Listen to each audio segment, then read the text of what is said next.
అదే RTV app వార్తల్ని క్షణాల్లో చదివే అవకాశం ఉంటుంది. ఒక న్యూస్ పేపర్, ఒక టెలివిజన్ ఛానల్ మీ చేతుల్లో ఎప్పుడూ ఉంటాయి. తెలంగాణ రాష్ట్రంలో అయితే 317 జీవో ప్రకారం అయితే స్థానికత కోల్పోతున్నారంటూ ఉపాధ్యాయ సమస్యలు పరిష్కరించాలంటూ కూడా కొన్ని సంఘాలు డిమాండ్ చేసినాయి. ఈ నేపథ్యంలో కూడా తెలంగాణ ఆల్మేయో రాష్ట్ర అధ్యక్షులు మన దగ్గర ఉన్నారు. పరకుశన్ వారిని అడిగే ప్రయత్నం చేద్దాం. సార్ చెప్పండి సార్, 317 జీవో ద్వారా ఉపాధి సమస్యలు స్థానిక కోల్పోతున్నారని తెలుస్తుంది. 317 జీవో ప్రకారంగా ఉపాధ్యాయులకు ఎలాంటి సమస్యలు ఉంటాయి? నమస్తే సార్, షేక్ ఫారూక్ హుసేన్, తెలంగాణ ఆల్మేయో రాష్ట్ర అధ్యక్షుడు. గత ప్రభుత్వము 317 జీవో తీసుకొచ్చి రాత్రికి రాత్రే ఉపాధ్యాయులను తీవ్రమైనటువంటి కష్టాలు నెట్టివేసింది. ఈ సమస్య పరిష్కారం కోసము రేవంత్ రెడ్డి గారు ముఖ్యమంత్రి అయిన తర్వాత కొన్ని నిర్ణయాలు తీసుకోవడం జరిగింది. ఆ నిర్ణయాల కారణంగా ఒక 70% వరకు ఉపాధ్యాయులకు న్యాయం జరిగింది. మరి ప్రధానంగా తెలంగాణ రాష్ట్రం కొట్లాడి తెచ్చుకున్నదే స్థానికత కోసము. మరి ఈ 25% ఉపాధ్యాయులు ఎవరైతే మిగిలిపోయినారో వారిలో ఇంకా కొంతమంది స్పౌజ్ ఉన్నారు. తర్వాత రెండవది ప్రధానంగా ఇంట్లో స్థానిక అంటే ఎక్కడైతే పుట్టారో అక్కడ వాళ్ళు పని చేయడం లేదు.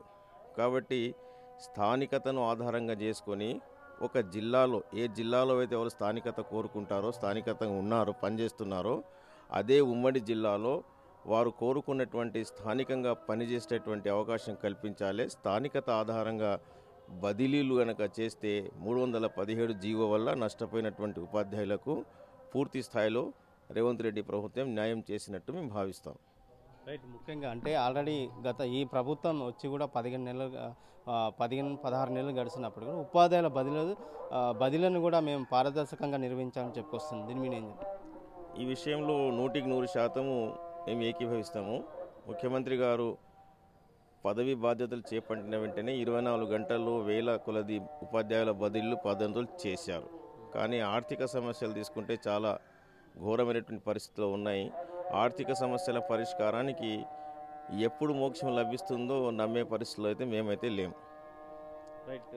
ఇప్పుడు 2025-26 ఏదైతే అకాడమీ స్టార్ట్ అవుతుంది ఎడ్యుకేషన్కి సంబంధించిన ఉపాధ్యాయుల సమస్యలు ఏమున్నాయి? ఇప్పటికి ప్రధానంగా ఉపాధ్యాయుల సమస్యలు చాలా మటుకు పరిష్కారమైనాయి. తర్వాత మల్టీ జోన్ 1-2లో గస్టెడ్ ప్రధానోపాధ్యాయులు దూర ప్రాంతాల్లో పనిచేస్తున్నారు. వెంటనే జేఏసీతో చర్చలు జరిపినటువంటి రాష్ట్ర ప్రభుత్వము దాంట్లో ప్రధానంగా ఉద్యోగ ఉపాధ్యాయుల పదోన్నతులు బదిలీలు ఉన్నాయి. జీరో సర్వీస్తో ఉపాధ్యాయుల బదిలీలు చేపడితే అందరికీ న్యాయం జరుగుతూ ఉంది. అదేవిధంగా ఆర్థిక సమస్యల పరిష్కారం పెనుభారంగా మారింది. గతంలో ముఖ్యమంత్రి గారు జేఏసీ నాయకులతో నెలకు 500 కోట్ల రూపాయలు ఇచ్చి పెండింగ్ బిల్స్ క్లియర్ చేస్తామని చెప్పినారు. ఒక్క పైసా ఇవ్వలేదు. మళ్ళీ త్రిసభ్య ఆఫీసర్స్ కమిటీతో సమావేశం చేశారు. మళ్ళీ మంత్రుల త్రిసభ్య కమిటీతో సమావేశం చేశారు. చివరకు ముఖ్యమంత్రి గారే వారు నెలకు 700 కోట్ల రూపాయలు ఇచ్చి ఉపాధ్యాయుల యొక్క పెండింగ్ బిల్లులు పూర్తి స్థాయిలో చెల్లింపులు చేస్తామని చెప్పారు. గతంలో 500 కోట్ల ఇస్తామన్నారు, దానికి పత్తా లేదు. మళ్ళీ ఇప్పుడు 700 కోట్లు ఇస్తామని చెప్పినారు. ఎప్పుడు ఇస్తారు? ఎప్పటి నుంచి ఇస్తారు? మేమైతే డిమాండ్ చేస్తున్నాము. ఈ నెల నుంచి 700 కోట్ల రూపాయలు అలాట్మెంట్ చేసి యుద్ధ ప్రాతిపదికన ఉద్యోగ ఉపాధ్యాయులకు రావాల్సిన పెండింగ్ బిల్లులు పూర్తి చేయవలసిందిగా కోరుతా ఉన్నాం. రైట్. ముఖ్యంగా అంటే అయితే రాష్ట్ర ప్రభుత్వం కూడా ఉద్యోగులకు కూడా మొన్న టీఏ కూడా వేసినట్టు తెలిసింది. డిఏ అయితే ఈ ఉపాధ్యాయులకు ఏదైనా వర్తిస్తుందా? డిఏ అనేది అందరికీ వర్తింపజేస్తుంది. అంటే గవర్నమెంట్ ఉద్యోగి ప్రతి ఉద్యోగికి 6 నెలలకు ఒకసారి డిఏ వస్తుంది. ఇది సుప్రీంకోర్టు జడ్జిమెంటు. ఇది ఉద్యోగ ఉపాధ్యాయుల హక్కు.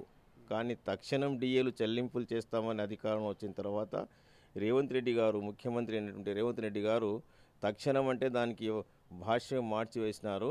16 నెలల తర్వాత ఒక డిఏ ఇచ్చారు. ఆ ఒక డిఏ ఇచ్చిన తర్వాత మళ్ళీ మొన్న ఒక డిఏ ఇచ్చి ఇంకో డిఏ 6 నెలల తర్వాత ఇస్తామంటున్నారు.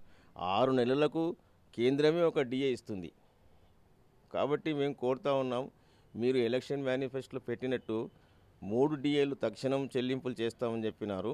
ఆ 3 డిఏలు తక్షణం చెల్లింపులు చేసి మీరు వచ్చిన తర్వాత పెండింగ్లో ఉన్నటువంటి ఇంకా 2 డిఏలు ఉన్నాయి. ఆ డిఏల మీద స్పష్టత ఇస్తే బాగుంటుంది. పిఆర్సీ గురించి ఆలోచన చేయడం మానేసినారు. వెంటనే పిఆర్సీ ఇచ్చి పెండింగ్ డిఏలు ప్రకటిస్తే ఉద్యోగ ఉపాధ్యాయులు రేవంత్ రెడ్డి గారికి రుణపడి ఉంటారని ఈ సందర్భంగా తెలియజేస్తున్నారు. ముఖ్యంగా ఇప్పటికే బడులు కూడా స్టార్ట్ అయ్యేవి జూన్ 12 తర్వాత కూడా ప్రభుత్వ పాఠశాలలో పనిచేసిన ఉపాధ్యాయులు కూడా చాలా సమస్యలు ఉన్నాయని తెలుస్తుంది. అదే గ్రామీణ ప్రాంతాల్లో ఉన్న పాఠశాలలకు ఎలాంటి మౌలిక వసతులు కూడా రాష్ట్ర ప్రభుత్వం అన్ని బడులకు మౌలిక వసతులు కల్పిస్తామని చెప్పుకొచ్చారు. ఇప్పుడున్న బడులు స్టార్ట్ అయినప్పుడు కూడా ఈ రాష్ట్ర ప్రభుత్వం పాఠశాల విషయంలో ఎలాంటి నిర్ణయం తీసుకుంటే బాగుంటుంది? రాష్ట్ర ప్రభుత్వం తన బాధ్యతను పూర్తిగా నెరవేరుస్తుంది. గ్రామీణ ప్రాంతాల్లో ప్రభుత్వ పాఠశాలను బలోపేతం చేయడంలో పూర్తి స్థాయిలో, ఉదాహరణకు గత 10 ఏళ్ల లోపల ఏనాడు కూడా బడి తెరిచిన నాటికి పుస్తకాలు, నోటు పుస్తకాలు, యూనిఫామ్లు అందజేయబడలేదు. కానీ రేవంత్ రెడ్డి గారు ముఖ్యమంత్రి అయిన తర్వాత రికార్డు స్థాయిలో యుద్ధ ప్రాతిపదికన తెలంగాణ రాష్ట్ర వ్యాప్తంగా ఉన్నటువంటి ప్రతి ప్రభుత్వ పాఠశాలలో ఒక జత యూనిఫామ్, హై స్కూల్ మరియు 6 నుంచి 10 తరగతి చదివేటటువంటి అందరి విద్యార్థులకు నోటు పుస్తకాలు, అదేవిధంగా టెక్స్ట్ బుక్స్ కూడా 12వ తేదీ జూన్ నాడే ఇవ్వబడం జరిగింది. ఇది ఒక రికార్డు. ఇక్కడ ప్రభుత్వ చిత్తశుద్ధిని, ప్రభుత్వ బడులను బలోపేతం చేయడంలో ఎవ్వరు శంకించాల్సిన అవసరం లేదు. ఇంకా అవసరమైనప్పటికీ కూడా మెరుగైన సౌకర్యాలు కల్పించడానికి ప్రభుత్వం కృషి చేస్తుంది. కాబట్టి ఉపాధ్యాయులుగా మేము కూడా బాధ్యతాయుతంగా పనిచేసి ప్రభుత్వ లక్ష్యాన్ని సాధించే దిశగా పనిచేస్తామని ఈ సందర్భంగా తెలియజేస్తున్నాను. రాష్ట్రంలో అయితే 317 జీవధార కూడా స్థానికత కోల్పోతున్న ఉపాధ్యాయులకు ఆయా జిల్లాలనే స్థానికతను కల్పిస్తే బాగుంటుందని చెప్పి ఉపాధ్యాయ సంఘాలు అయితే ఆల్మేగా రాష్ట్ర అధ్యక్షులు పరగుసన్ డిమాండ్ చేసిన పరిస్థితి కనిపిస్తుంది. వీడియో జర్నలిస్ట్ నర్సింగ్ రెడ్డితో రామకొండ ఆర్టీ, మహబూబ్ నగర్. మరిన్ని వీడియోస్ కోసం ఛానల్ ని సబ్స్క్రైబ్ చేయండి. లేటెస్ట్ అప్డేట్స్ కోసం వాట్సాప్ ఛానల్ ని ఫాలో అవ్వండి. అండ్ లింక్ డిస్క్రిప్షన్ లో ఉంది.